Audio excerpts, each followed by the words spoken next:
C'est un AK-47. Cette arme, elle est fluide. Ils se préparent comme s'ils allaient à la guerre. Ce groupe de militants se présente comme les héritiers des Black Panthers. Armés jusqu'aux dents, ils comptent défier ICE, la police de l'immigration. J'aime bien le métal sur celle-là. Cette finition mat est sympa.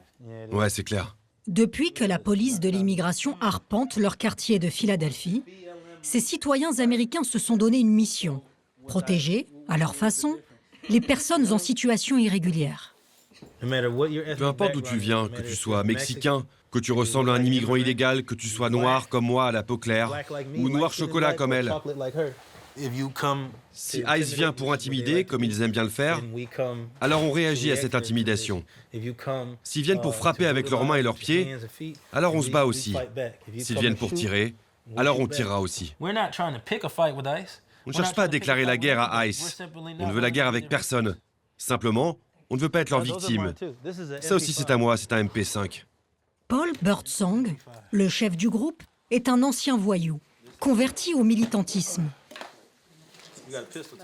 Il revendique une centaine d'hommes et de femmes dans son mouvement. Attiré par cette radicalité, Ça, c'est un fusil à pompe. Sharon a rejoint le groupe il y a quelques semaines. Je pense que ICE, ce qu'ils font est honteux, déshonorant et illégal. Il fallait que quelqu'un fasse quelque chose. On ne peut pas combattre la violence par la paix. On dirait que vous allez à la guerre. Si on nous impose la guerre, alors oui, nous nous battrons. On ne fait la guerre à personne. On essaie juste de tenir la guerre à bonne distance.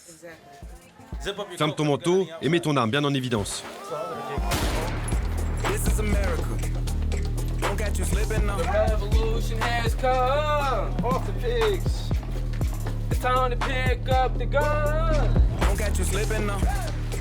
Dans les rues de Philadelphie, plusieurs fois par semaine, ils paradent avec leurs fusils d'assaut dans les quartiers ciblés par les agents fédéraux de ICE. On va dans un quartier populaire. C'est un quartier pauvre avec des personnes noires et des immigrés. Et tu sais, la police ICE et toute forme d'autorité, ils aiment bien venir et intimider les gens. Tu vois ce que je veux dire? Donc on y va pour arrêter ça.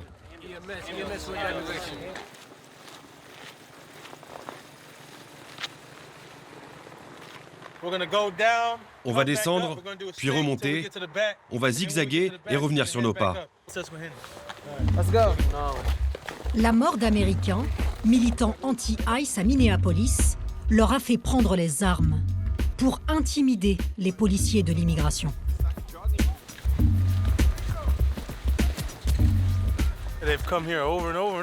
Ils viennent ici tout le temps. Ils sont venus récemment? Oui, l'autre jour, ils étaient là. Ils demandaient aux gens de lever leurs chemises et ils vérifiaient les pièces d'identité. Un drone de la police. Il est sur nous? C'est fou. Vas-y, tire. Non, tirez pas. Est-ce un drone de ICE ou de la police de Philadelphie? C'est fou! Quelques minutes plus tard, des policiers de la ville interviennent, mais pas pour les arrêter. Car la shérif de Philadelphie, elle aussi, s'oppose à la présence de ICE dans sa ville. Eh, ça fait longtemps que je t'ai pas vu. Eh, comment ça va, mec? Tout va bien. Que du bon, j'espère. Laissez-les passer. Porter un pistolet dans la rue est parfaitement légal en Pennsylvanie, y compris des armes de guerre, à condition de posséder un permis. Salut, mec, ça va? Eh, comment ça va? Bien. T'as pas froid? Non, ça va. On est en train de faire une patrouille pour la communauté. Il y a quelques jours, j'ai vu un petit véhicule banalisé d'ICE. Et ensuite, je l'ai vu se garer là-bas, derrière, là où il y a la clôture. Je vous ai vu sur les réseaux sociaux, les mecs. Et franchement, j'aime beaucoup ce que vous faites pour le quartier.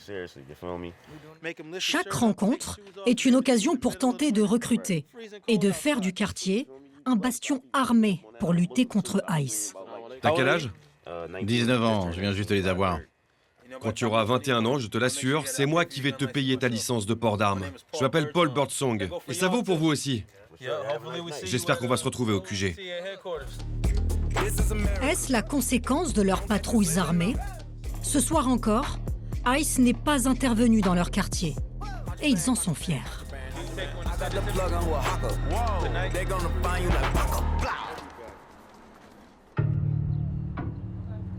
Pourtant, ces dernières semaines, la police de l'immigration a multiplié les arrestations à Philadelphie.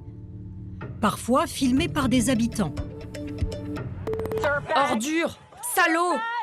Ici, dans une banlieue de la ville, un homme originaire du Guatemala est arrêté sur un parking. Ordure! Salaud! Recule! Dégagez de ma voiture! Montrez vos visages! Là, une famille mexicaine est surprise chez elle. Les images d'arrestation de sans-papiers sont devenues virales. Parfois même diffusées par ICE, qui est fier de ses résultats. ICE travaille pour virer ces dangereux criminels de nos rues. Au centre de Philadelphie, cet immeuble est le QG de la police de l'immigration pour l'État de Pennsylvanie. Aucune information ne doit en filtrer, ni le nombre d'agents, ni celui des arrestations. Nous sommes la télé française et j'aimerais faire une demande d'interview. J'ai déjà envoyé plusieurs mails, c'est pour ça qu'on est là. Ils ne veulent peut-être pas parler, je n'en sais rien. ICE n'a jamais répondu à nos multiples demandes. Pourtant, ces agents sont la fierté d'une partie des habitants. Certains vont jusqu'à l'afficher sur les façades de leur maison.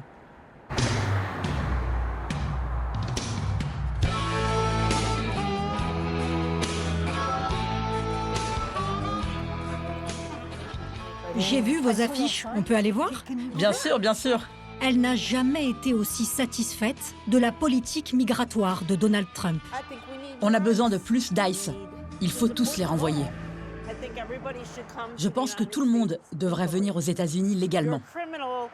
Vous êtes un criminel si vous traversez la frontière illégalement. Vous savez, ils disent qu'on expulse des non-criminels. On n'expulse pas des non-criminels. Si vous êtes entré dans notre pays illégalement, vous êtes un criminel. Vous devez partir et revenir de la bonne manière, comme nos ancêtres l'ont fait. Il suffit de les arrêter et de les mettre dans un avion. Une Amérique divisée. À quelques kilomètres de là, d'autres s'organisent dans cette église pour faire libérer Carlos. C'est mon mari, Carlos. Le mari d'Angela l'appelle depuis un centre de détention. Il ne peut rien entendre, malheureusement. Effrayé à l'idée d'être arrêté dans la rue par des policiers ICE, ce Mexicain en situation irrégulière a préféré se rendre il y a 6 mois. Tiens-le bien pour qu'il vous voie. Coco, il n'y a jamais rien qui fonctionne là-bas. Au moins, je peux le voir. Il y a des femmes que je connais qui n'ont pas vu leur mari depuis 6 ou 7 mois. On est reconnaissant. On va dire que dans notre malheur, on est les plus chanceux. Alessandro, leur fils de 20 ans, américain car né aux États-Unis, ne parle à son père qu'une fois toutes les 2 semaines. Je t'aime. C'est dur à expliquer parce qu'il a été là toute ma vie. C'est vraiment dur de ne pas pouvoir l'appeler quand je veux. On ne sait jamais quand il va appeler. Et c'est ça qui est si dur. Même après 6 mois de détention, on est toujours dans la peur qu'il soit expulsé. Angela et Carlos, c'est une histoire d'amour qui dure depuis près de 30 ans. Elle est américaine, lui, mexicain. Ils se rencontrent au cours d'anglais que donne Angela, tombent amoureux et se marient. Pourtant, malgré un travail stable en usine et toute une vie construite aux États-Unis, Carlos n'a jamais pu obtenir la nationalité américaine, car à l'époque, il avait franchi la frontière illégalement. Ce jour-là, à l'initiative de leur église, des centaines de personnes se sont réunies pour soutenir Angela et son fils, moralement et financièrement. Là, il y a 30 ans de notre vie. Mon école, ses collègues, notre quartier, la famille, notre fils. Ça me donne tellement d'espoir de voir que la plupart de ces gens, enfin peut-être la moitié, je ne sais pas, sont là pour moi, alors que je ne les connais même pas. Je suis si reconnaissante. Ravi de vous rencontrer. Oh, c'est mon ancienne patronne. Elle n'est jamais fatiguée. Mais non, je suis ta super amie maintenant. Et son mari Neil.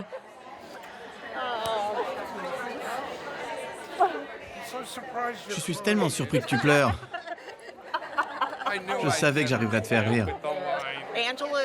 Angela représente vraiment ce qui se passe aujourd'hui dans notre pays. Des gens innocents sont arrêtés et mis en prison. C'est exactement ce qui est arrivé à son mari. Il est en prison et n'a aucun droit.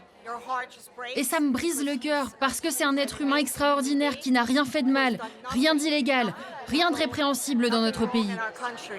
C'est confirmé par cet officier de police qui tenait à être présent. C'est un très bon ami depuis 23-25 ans. Il a travaillé toute sa vie, n'a pas de casier judiciaire et il paye ses impôts. Il est venu ici pour une vie meilleure et il l'a eue.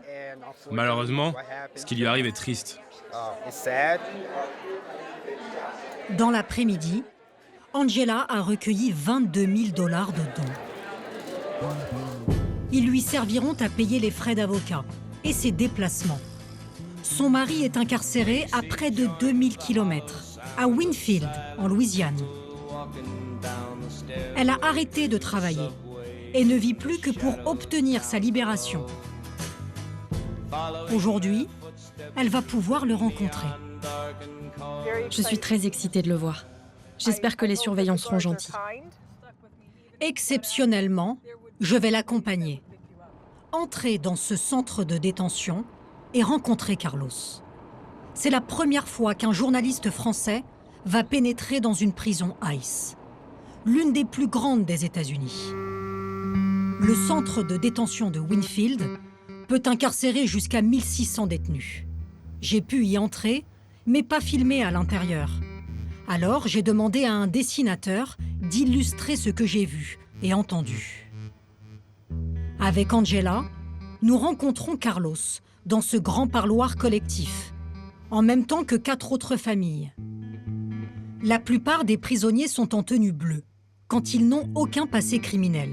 En tenue verte, quand ils ont commis un petit délit, souvent des conduites en état d'ivresse.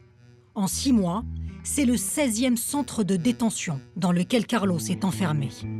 Il dit avoir perdu près de 8 kilos par manque de nourriture. Les dortoirs se trouvent dans ses ailes. Une grande pièce où s'entassent 50 hommes, avec seulement 2 douches et 2 toilettes pour tous. Pour se distraire, Carlos et les autres détenus se partagent une télévision et un terrain de basket. Au bout d'1 heure, les gardiens mettent fin aux retrouvailles. Les familles ont quelques secondes pour se dire au revoir. Les enfants pleurent. Les prisonniers sortent d'un côté, les familles d'un autre.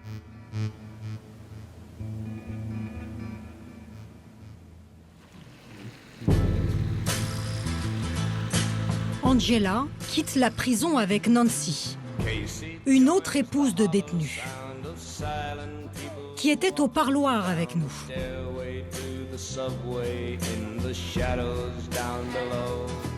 Elle aussi est américaine, mariée à un Mexicain sans papier. Elle vient d'apprendre que son mari sera expulsé demain.